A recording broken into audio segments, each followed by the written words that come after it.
सामान्य रूप से दो देश प्रमुख लोग मिलते हैं तो एक दूसरे को गिफ्ट देते हैं। आपको जानकर के खुशी होगी, मैं गिफ्ट देने के लिए गीता ले आया था, क्योंकि मेरे पास इससे बढ़कर के देने को कुछ नहीं है और दुनिया के पास भी इससे बढ़कर पाने के लिए कुछ नहीं। जी बिल्कुल प्रधानमंत्री जी, मानव जाति के लिए भगवत गीता से बढ़कर के और कोई उपहार हो ही नहीं सकता। लेकिन ये बहुमूल्य उपहार आप अपने 140 करोड़ देशवासियों को कब देंगे? हजारों सनातनियों के बलिदान और आपके प्रयास से प्रभु श्री राम भव्य तरीके से अयोध्या में विराजमान होने जा रहे हैं। लेकिन दुर्भाग्य देखिए कि आज भी हमारे देश की नई पीढ़ी, हमारे देश के युवा प्रभु श्री राम के चरित्र को नहीं पढ़ते, नहीं समझते। इसलिए मेरा आपसे विनम्र निवेदन है कि श्रीमद् भगवत गीता को और श्री रामचरितमानस को राष्ट्रीय ग्रंथ घोषित कर दीजिए और फिर पूरे देश में, चाहे वो सरकारी स्कूल हो या प्राइवेट स्कूल हो, हर जगह भगवत गीता और रामचरितमानस की पढ़ाई को अनिवार्य कर दीजिए, जिससे हमारे बच्चे बचपन से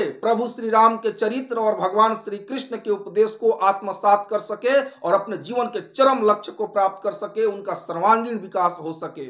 आप भी जानते हैं कि श्रीमद् भगवत गीता किसी खास मजहब, किसी खास पंथ के लोगों के लिए नहीं, बल्कि संपूर्ण मानव जाति के कल्याण के लिए है। लेकिन विडंबना देखिए प्रधानमंत्री जी कि 25 दिसंबर को क्रिसमस डे के दिन नेशनल हॉलिडे रहता है, राष्ट्रीय छुट्टी रहती है, लेकिन दिसंबर महीने में ही मोक्षदा एकादशी के दिन गीता जयंती है, जिस दिन भगवान श्री कृष्ण इस भगवत गीता के दिव्य उपदेश को दिए थे, उस दिन कोई छुट्टी नहीं है। तो आपसे एक छोटा सा और विनम्र निवेदन है कि गीता जयंती के दिन नेशनल हॉलिडे घोषित कर दी, ताकि साल में कम से कम एक दिन सारे देशवासी भगवत गीता को पढ़ सके, उसके संदेश को समझ सके। हालांकि सोशल मीडिया पे कुछ लोग ऐसा दावा करते हैं कि भगवत गीता को पहले ही राष्ट्रीय ग्रंथ घोषित किया जा चुका है इलाहाबाद हाई कोर्ट के द्वारा, लेकिन ये इंफॉर्मेशन देश के 99% लोग नहीं जानते हैं। इसलिए नया साल आने वाला है, आप भव्य राम मंदिर का उद्घाटन करने वाले हैं। इस नए साल की खुशी में सारे देशवासियों को एक तोहफा दे ही दीजिए, भगवत गीता और श्री रामचरितमानस को राष्ट्रीय ग्रंथ घोषित कर दीजिए।